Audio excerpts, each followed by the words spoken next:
Assalamualaikum warahmatullahi wabarakatuh. Salam sejahtera buat kita semua. 2024 Pesta Demokrasi. Telah hadir Komisioner KPU Kabupaten Kudus, Bapak Alan Kholil. Semangat pagi, Bapak. Semangat pagi, Pak Dir. Luar biasa ini. Biasa, bukan biasa di luar ya. Biasa di luar aslinya berdua. Kang Alan, Siap. Kang ya, Kang Alan ya. Kang Alan, Kang Kholil, karena namanya banyak ini. Ini ketika bicara KPU, aku kepingin kita diskusi agar masyarakat Kudus juga tahu tentang partisipasi pemilih nanti untuk tahun 2024 dan apa saja yang dipersiapkan untuk duwe gawe gede itu. Monggo, atau diperkenalkan dulu.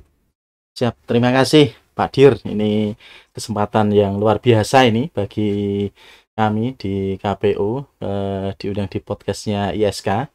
Nah, ini bertemu dengan kawan lama, kawan seperjuangan yang luar biasa, hebatnya Pak Direktur Erwin ini. Terima kasih.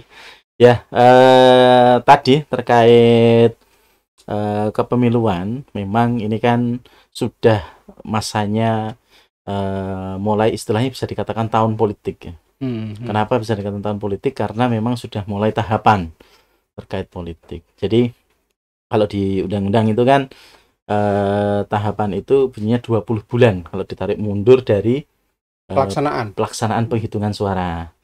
Nah, sementara untuk ini kan sudah ditentukan hari pemungutan suaranya itu untuk pileg ya, pileg yang mana nanti hampir sama di 2019 itu akan jatuh pada tanggal 14 Februari 2024. Jadi saat hari kasih sayang juga hari kasih coblosan itu.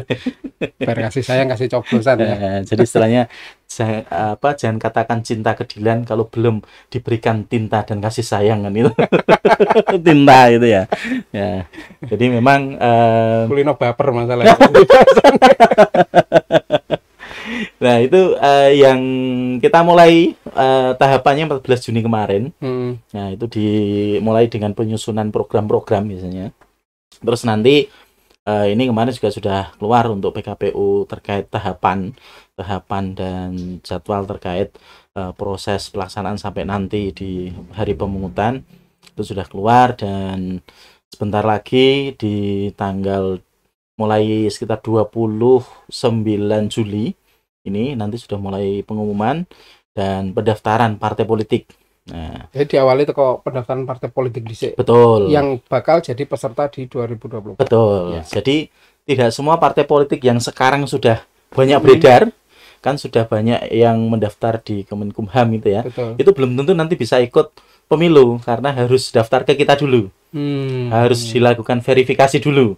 Nah, baik verifikasi administrasi bagi partai politik yang sudah memenuhi parliamentary threshold 4% ataupun yang belum memenuhi, itu ada verifikasi administrasi dan verifikasi faktual.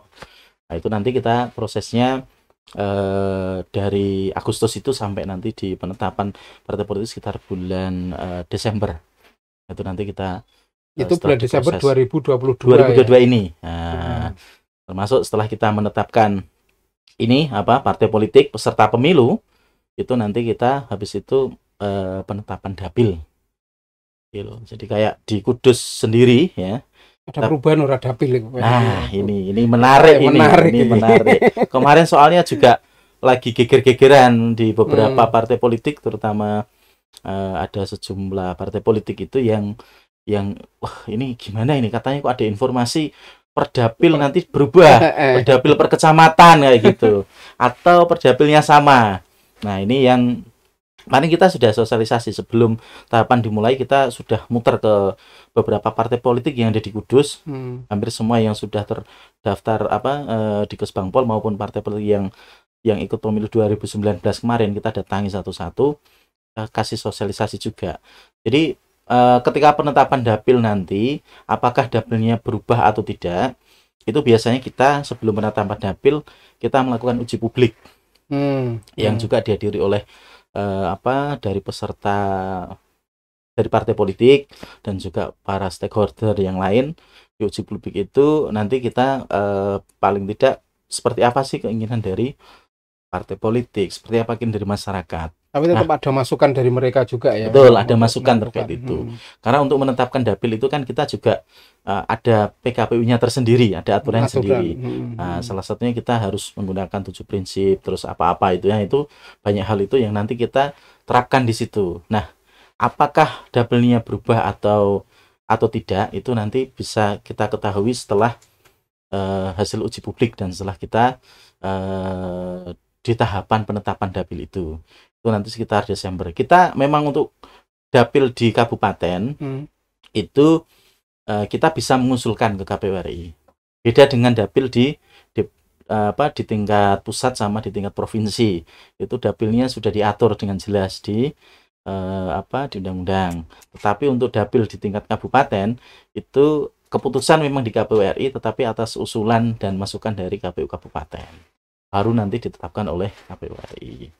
Seperti itu. Jadi memang bisa saja berubah, bisa saja tidak itu ya. Tergantung nanti hasil uji publiknya seperti apa. Terus ketika kita menerapkan beberapa prinsip terkait penentuan dapil itu seperti apa. Itu nanti di sekitar bulan Desember. Jadi, tapi ketika kemudian dapil itu jadi misal berubah per kecamatan misalnya jadi dapil 1, 2 dan artinya ada 9 dapil ya. Itu kalau per kecamatan itu jadi itu kan ono kecamatan yang cilik, ono kecamatan yang gede dan seterusnya, itu kemudian akan jadi catatan. Apakah kemudian akan merubah jumlah kursi itu kalau misalnya jadi berubah itu? Kalau jumlah kursi itu kan berdasarkan undang-undang di Kabupaten Kudus, penentuan kursi itu kan berdasarkan jumlah penduduk juga. Kalau penduduknya 500 sampai 1 juta itu jumlah kursi 45. Nah, di Kudus itu masih di bawah 1 juta. Di bawah 1 juta. Kemungkinan besar ketika sampai 2024 nanti itu sekitar DPT itu sekitar 630-an atau 640-an lah, sekitar itu kemungkinan besar. Jadi masih 45. Kalau kita kira-kira ada penambahan dapil enggak jadi 50. Ya kita hitung saja. Kira-kira itu kelihatannya kalau nggak salah kemarin waktu ngobrol dengan Disduk Capil ya, itu per 5 tahun kalau salah kan penambahannya sekitar DPT itu sekitar 30.000 sampai 40.000. Itu aja kali nanti kira-kira berapa sampai bisa lebih dari 1 juta. Nah, itu kira-kira masih pemilu berapa lagi kan gitu. Itu baru nanti bisa nambah kursi. Karena kita kan meskipun jumlah penduduk di Kudus kan sekitar 800 sekian, tapi untuk DPT itu kan 600 sekian. Jumlah penduduk berdasarkan jumlah penduduk, mohon maaf, jumlah penduduk 800 sekian. Ketika jumlah penduduknya di atas 1 juta itu baru bisa menambah. Bukan dapil ya. Bukan DPT, bukan, tapi jumlah penduduk, mohon maaf. Jadi ketika masih 850 masih kurang 240-an lah ya untuk naik ke 50 kursi. Masalahnya penambahan kan ada natalitas, ada mortalitas, ada yang lahir dan ada yang meninggal juga kan. Betul. Jadi betul. Memang jumlahnya akan stuck di situ man. Udah lama. 800 ribuan itu kan udah lama sekali tuh. Iya. 10 tahun yang lalu juga 800 ribuan. Jadi sekitar 5 tahun itu kalau nggak salah informasi dari Dukcapil sekitar 30-an ribu ya namanya. Ya. Itu 5 tahunan itu. Jadi paling tidak masih berapa pemilu lagi lah. Artinya ketika bicara 30 ribuan itu ada pemilih pemula 30 ribuan ya, kurang lebih ya, untuk 2024 ini. Kalau di kita kan memang sebenarnya untuk pemutakhiran data pemilih itu kan kita lakukan tiap bulan. Tiap bulan itu kita selalu memutakhirkan data pemilih. Nah, pemutakhiran data pemilih itu kita selalu kerjasama dengan Disduk Capil, dengan stakeholder baik Polri, baik TNI, yang pensiun, terus kita juga kemarin sempat juga ke sekolah-sekolah untuk mencari tahu siapa yang nantinya kira-kira 17 tahun dan sebagainya dan yang sudah bisa memilih sampai segitu ya. Ya, sampai masuk ke sekolah-sekolah. Iya, betul. Termasuk itu kita lakukan karena kita melakukan pemutakhiran data pemilih itu bulanan. Sekarang ini sudah bulanan. Jadi sampai bulan besok itu kita tetap akan pleno lagi untuk pemutaran data pemilih ada berapa dan sebagainya. Ada istilah DPB, daftar pemilih berkelanjutan. Nah, itu terkait pemilih. Jadi nanti saya lanjut tadi ya, setelah penetapan dapil itu nanti habis itu ini pendaftaran calon, baik itu calon DPD ataupun calon legislatif ya, caleg baik itu DPR RI ataupun DPRD provinsi dan DPRD kabupaten kota termasuk presiden itu. Nah, kemungkinan besar itu kalau yang DPD itu lebih dulu, biasanya di Januari itu sudah mulai pendaftaran nanti DPD Januari 2023. Sementara kalau caleg yang DPR legislatif yang DPR RI, DPRD provinsi dan kabupaten itu mulai akhir April mulai pendaftarannya akhir April 2023. Nah, jadi kalau Mas Erwin mau nyalek ini sudah siap-siapnya harus sekarang ini. Kok aku tahu diri aja. Loh, itu yang muda-muda aja yang visioner. Luar biasa. Yang ada di depan ini.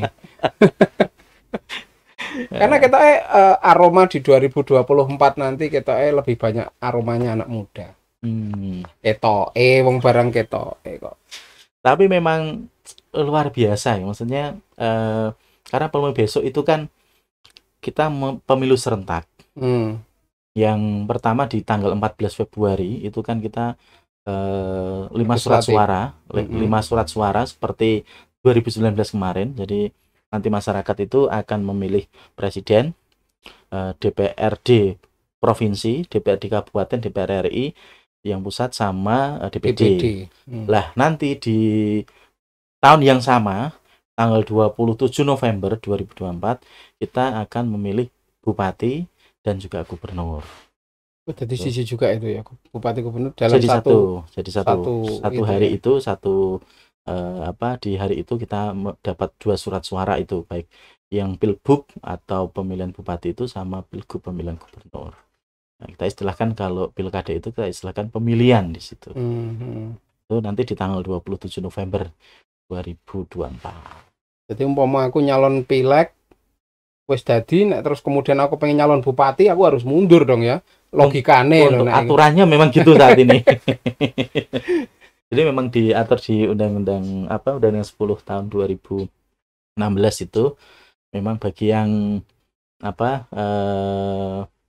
baik ASN ataupun pejabat publik ya, DPR ataupun pejabat publik itu harus mundur dari jabatannya kalau mau mengikuti itu ya. Seperti itu. Kang, kalau melihat ini ya, tahapan yang dilakukan sampai sedemikian banyak, kira-kira kendala sing ono apa sih? Ya. Sing sampai dengan hari ini rodok mare pusing gitu. Jadi memang untuk saat ini sih kita secara normatif kita masih belum menemui kendala sampai hari ini. Alhamdulillah ya, ini kan sudah berjalan paling tidak sudah 1 bulan tahapan itu belum menemui kendala.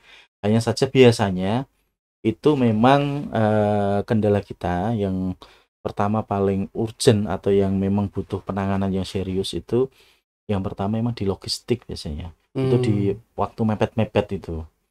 Oyak-oyakan ya. Wah, itu oyak-oyakan. Terkadang juga ada yang surat suara itu drop-dropannya terlambat. Nah, itu kan yang bikin mules ya.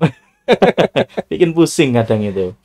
Nah, ditambah ini juga untuk besok itu masa kampanye itu kan dipotong. Lebih pendek ya? Lebih pendek, berbeda dengan di 2019 lalu. 2019 lalu itu masa kampanye 7 bulanan itu. Nah, jadi lama ya. Mempersiapkan logistik juga lama karena kan surat suara itu dicetak ketika sudah ada sudah pasti fix daftar caleg tetapnya kan itu. Nah, sementara besok itu 75 hari. Bayangkan dalam waktu 75 hari. 75 hari dibanding 7 bulan ya. Nah, bayangkan 75 hari itu berarti 2 bulan ya. 2 bulan lebih 15 hari ya. Dengan asumsi 30 hari 1 bulannya ya. Iya. Nah, itu kan ya memang harus luar biasa pekerjaan nanti. Sama dari sisi logistik. Karena biasanya itu kan kampanye itu tuh ini apa setelah ditetapkan biasanya 3 hari berikutnya sudah mulai masuk masa kampanye sampai 3 hari menjelang hari H belum masa tenang itu kan kampanyenya itu dihitung 7 kampanye itu kalau nggak salah di PKPU. Oh ya ini apa bukan nggak salah, memang yang keluar itu sudah di tanggal mulainya 28 November itu mulai kampanye itu 28 November 2023 ya, sampai H-3 coblosan. Nah di masa itu kan logistik ini yang luar biasa. Nah itu yang kemungkinan kita harus bekerja ekstra di situ. Tapi tetap kita berusaha untuk kendala-kendala yang ada tetap kita minimalisir lah supaya tidak terjadi. Ya, memang karena pengalaman kan iso belajar dari pengalaman 2019 betul, untuk ngadepin tahun 2024. Nah sampai dengan ini sebulan lagi tadi ya untuk tahapan itu dimulai ya. Tahapan dimulai ya secara resminya 14 Juni kemarin. 1 bulan dan ini sudah masuk pada tahapan sosialisasi. Kalau sosialisasi sebenarnya kita terus kalau sosialisasi itu kita kan ada sosialisasi terkait tiap tahapan itu ada juga kalau pas nggak ada tahapan. Kalau saya ini kan kebetulan di divisi sosialisasi itu tiap bulan kita pasti sosialisasi terus. Istilahnya ketika tidak ada tahapan itu istilahnya kita melakukan pendidikan kepada pemilih.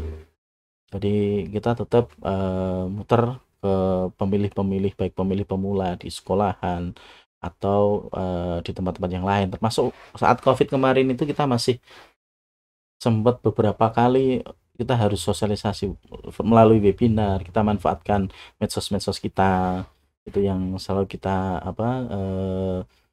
lakukan kepada masyarakat supaya pendidikan pemilih itu tetap berjalan dan terus dilakukan. Betul. Kayak ini tadi sebelum kesini saya juga habis sosialisasi di SMK Muhammadiyah Jekulo ini barusan terus langsung kesini. Pak Salim itu ya. Ya Pak Salim. Saya dapat salam dari Pak Salim katanya. Wah ini Mas Erwin ini teman itu gitu. Kancaku SMP. Oh iya. Luar biasa. Ya iki rada tak garis bawahi lor ben ora lali lor. Karena aku ya nek bahas kayak ngene iki rada lali. Jadi KPU itu sudah melaksanakan tahapan-tahapan yang akan digunakan untuk punya hajat besar di 2024. Tepatnya sejak tanggal 14 Juni kemarin. Dan tahapan yang dilalui tadi wis diterangke, nek aku baleni neh ora mudeng, tapi yang jelas sosialisasi tetap terus dilakukan untuk calon pemilih. Utamanya pemilih pemula ya Pak, ning sekolah-sekolah itu kan. Jadi harus dilakukan di mana teman-teman atau adik-adik agar supaya ojo dadi golput ya. Betul. Salah satunya isinya kan itu. Jadi istilah gini, ada tipologi pemilih itu kan ada 4. Jadi ada pemilih pragmatis gitu ya, pemilih yang memang biasanya memilih itu karena ada embel-embel materi gitu ya. Biasanya karena kena serangan fajar gitu. Sekarang kan luar biasa. Sekarang itu katanya informasi-informasi yang beredar itu kan nggak hanya serangan fajar. Serangan fajar kadang masih ada serangan duha gitu ya. Serangan duha masih nggak kuat, kadang ada serangan duhur katanya gitu. Habis itu nggak jadi kena serangan jantung, repot gitu. Nah itu biasanya pemilih pragmatis yang memilih karena ada embel-embel materi. Yang kedua itu pemilih tradisional, itu yang ikut-ikutan biasanya, ikut-ikutan temannya, ikut-ikutan kelompoknya dan sebagainya. Terus yang berikutnya ketiga itu ada pemilih apatis yang golput tadi. Nah yang keempat ini yang kita harapkan pemilih cerdas. Nah, ini yang kita harapkan dia memang memilih itu benar-benar ketika ada pemilihan itu dia mau cross check, pemimpin yang baik ini yang mana. Ya searching satu-satu berdasarkan hati nuraninya, dia mau mencari memang yang baik, yang ini.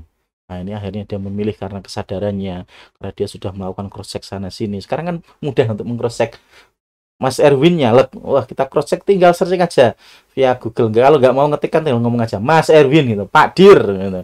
Keluar semua biografinya kan gitu. Ngeri Oh, ya. itu sekarang kan luar biasa. Dan Karena kan jejak digital itu kejam. betul sekali. Itu sekarang kan sudah mempermudah kita untuk mencari Tapi sudah informasi. pernah ada gitu. surveinya urung Pak dari 4 tadi pemilih itu. Yang paling gede sing di 4 Ya. tadi. Hasil survei lo gini ngomongnya hasil survei lo. Udah pernah apa belum sih hasil survei? Kita belum pernah menentukan survei itu masalahnya. Ya, tapi cuma kita tetap berharap supaya pemilih cerdas itu semakin banyak lah. Semakin banyak, semakin bertambah. Tapi memang ya kembali kepada fenomena tahun 2024. Saya melihat sekarang itu kan masyarakat itu kalau sekarang mau belanja saja itu ditawani barang, dia langsung searching. Iki regane piro, tawane gini. Artinya apa? Cek and recheck itu selalu dilakukan sama mereka. Ya siku ora peduli usia karena trennya begitu gitu loh. Betul. Ketika kemudian ada kita disodori oleh calon, kalau orang tersebut calon yang disodorkan memang orangnya itu mudah muncul di publik ya di searching keluar. Tapi kalau orangnya itu memang tidak pernah muncul di mana-mana ya juga keluar. Ada itu. Karena munculnya itu kan ono loro. Terkenal atau tercemar itu kan yo miris. Ya, semoga lebih banyak pemilih cerdas di mana akan cek and recheck kemudian akan menghadirkan atau menghasilkan pemimpin yang diharapkan. Amin. Kang, iki mau wis tak takono kabeh apa durung? Partisipasi pemilih, kemudian kesiapan dan seterusnya. Nah, ini yang tidak kalah penting yaitu ketika kemudian jarak antarane ini kan antarane pileg dan pilkada itu kan rentangnya jauh ya. Nek Februari, kemudian pelantikannya Agustus ya. Februari. Kalau di Kabupaten Kudus untuk DPR di Kabupaten Kudus itu 21 Agustus kalau nggak salah. Oh ya berarti Februari, Maret, April, Mei, Juni, Juli, Agustus. Ya. Wah, ya aduh ya. Kan biasanya juga kita kan sengketa itu. Ya, kalau ada sengketa itu kan tetap kita kasih ruang untuk waktunya itu. Sampai berapa bulan tadi? 6 bulan ya? 6 bulanan paling ya. Bariku pilkada nih nenggone November ya? Di 2024. Wah, baru dilantik mundur apa? Tak durunge dilantik mundur ya misalnya di situ. Ya wis iku urusan yang biasanya kan pendaftaran pendaftaran pilkada itu kan 4 bulan sebelumnya. Nah, kalau tarik mundur 4 bulan sekitar Agustus. Kalau seumpama ada yang terpilih itu mau maju bupati ya memang harus mundur entah itu sebelum dilantik atau pasca dilantik di bulan itu ya. Dan tapi mundur kan. Tapi ternyata tidak terpilih Pak karena urung dilantik kan. Aku mundur gitu loh. Wong kowe kok yakin percaya diri mundur wong kowe dadi we durung gitu. Ya itu fenomena yang mungkin nanti akan terjadi. Tapi ada pesan-pesan untuk masyarakat secara umum, kemudian 4 pemilih tadi tipe itu. Monggo jenengan kasih. Ini judulnya sosialisasi genten saya dari KPU ini. Ya, terima kasih. Jadi sekali lagi bahwa yang namanya pemilu ini kan penting. Betul. Pemilu ini kan penting bagi sarana kedaulatan rakyat, sarana kedaulatan kita untuk melakukan proses evaluasi pemimpin, proses penggantian pemimpin dan yang lainnya, sehingga ketika ini sudah berjalan dan nanti hari pemungutan suara itu sudah ditentukan, kalau bisa memang jangan sampai ada yang golput. Harus kita gunakan. Sekarang itu kan satu suara itu kan sangat menentukan. Taruhlah ini ada 2 calon A dan B, sama-sama 100 suaranya. Terus ada 1 orang datang ke TPS nyoblos. Ini kan menentukan yang menang. Bisa ya, yang selisih 1 itu boleh ya? Ya boleh tuh ya. Karena memang ini contoh ya, ini contoh. Seumpama ini sama-sama 100, seumpama ini seumpama. Terus ada datang 1 pemilih nyoblos. Milih yang mana? Ini kan menentukan pemenangnya yang mana. Oh gitu ya. Tidak minimal selisih 10 gitu. Enggak ada. 100 enggak, pokoknya 1 pun itu tetap Ya, ya. Loh, kemarin yang di 2019 kan ada yang selisihnya hanya 39 Mas. Nah, itu kan jadi mules. dan itu bisa terjadi kan, Ya, seperti bisa itu. terjadi. Selisih Siap. satu bisa terjadi. Makanya sekali lagi satu suara itu sangat menentukan. Sehingga jangan sampai lah ada yang istilah golput atau apatis gitu, ke TPS untuk ikut menyalurkan suara. Nah, terus yang berikutnya, jadilah tadi pemilih cerdas. Ini yang selalu kemanapun kita selalu sampaikan bahwa yang namanya pemilih pragmatis itu kadang itu kan menghasilkan pemimpin yang Pragmatis juga. belum tahu apakah ini baik atau tidak kan, seperti itu, karena sifat pragmatisnya tadi. Nah, harapannya ketika ya kalau bisa dikasih amplop itu jangan terimalah amplopnya. Tapi jangan bilang jangan terima amplop tapi terima isinya, jangan. Kalau bisa juga jangan. Nah, itu yang kita harapkan untuk jadi pemilih cerdas. Dan jangan lupa ikut menyukseskan pemilu. Kita kan bisa menjadi 3. Jadi ada yang kita bisa menjadi pemilih, ikut datang memilih. Kita juga ini prosesnya masih bisa menjadi penyelenggara pemilu. Ini nanti kan kita ada perekrutan PPK, ada perekrutan PPS tingkat desa, tingkat kecamatan PPK, ada perekrutan KPPS yang di tingkat TPS. Nah, kalau bisa ikut untuk menjadi penyelenggara ketika syaratnya sudah terpenuhi. Nah, ada juga yang bisa menjadi peserta pemilu, caleg-caleg yang daftar ke partainya yang nanti ikut pemilu, daftar ke KPU. Ini yang sudah ada 3 hal itu yang bisa kita lakukan sebagai masyarakat, jadi pemilih atau jadi penyelenggara atau jadi peserta pemilu. Nah, ini silahkan dimanfaatkan sesuai dengan kapasitas kita masing-masing kan itu. Dan harapannya nanti pemilu di 2024 bisa berjalan dengan sukses, aman dan kondusif. Amin. Gitu, Pak. Terima kasih Mas Direktur. Jadi saya mau garis bawahi, Lur, ada 3 hal pesan yang penting tadi. Yang pertama, jadilah pemilih yang cerdas, Pak, ya. Siap. Kalau tidak begitu, jadilah penyelenggara atau piye mau? Malah bingung aku. Yang jelas ada 3 hal yang bisa dilakukan. Yang pertama apa? Kita ketika jadi pemilih pemilah yang cerdas. Ya. Kemudian bisa juga kita ikut menjadi penyelenggara. KPPS. Kita buka banyak loh. Seterusnya itu dibuka di tiap desa, silakan ikuti. Kemudian penuhi aturan yang harus aturan ya, Pak. Apa syarat-syaratnya yang harus dipenuhi ya? Syarat-syaratnya harus dipenuhi. Kemudian yang ketiga bisa menjadi orang yang dipilih. Jenenge apa, Pak? Ikut menjadi peserta pemilu. Dari caleg daftar ke partai politik memang harusnya. Karena peserta pemilu itu kan partai politik. Yang jadi peserta pemilih, yang menjadi peserta pemilu adalah partai politik. Tetapi kita menjadi caleg kan bisa daftar ke partai politik. Jangan bingung ya. Ini bingungnya kan peserta pemilu itu kan partai politik. Tetapi juga partai politik ini kan caleg-caleg itu untuk daftar supaya jadi itu kan harus daftar ke partai politik dulu. Nah, jadi silahkan mau jadi penyelenggara monggo, mau ikut jadi caleg kalau memang siap monggo, atau hanya jadi pemilih juga silahkan. Tapi juga semuanya harus dilaksanakan dengan baik kan gitu. Dilaksanakan dengan baik dan tetap menjadi pemilih yang cerdas.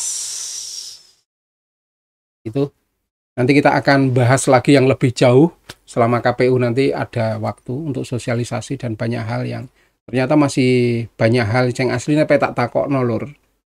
Neng mungkin sampean juga kepengen takon neng aku rawani takon.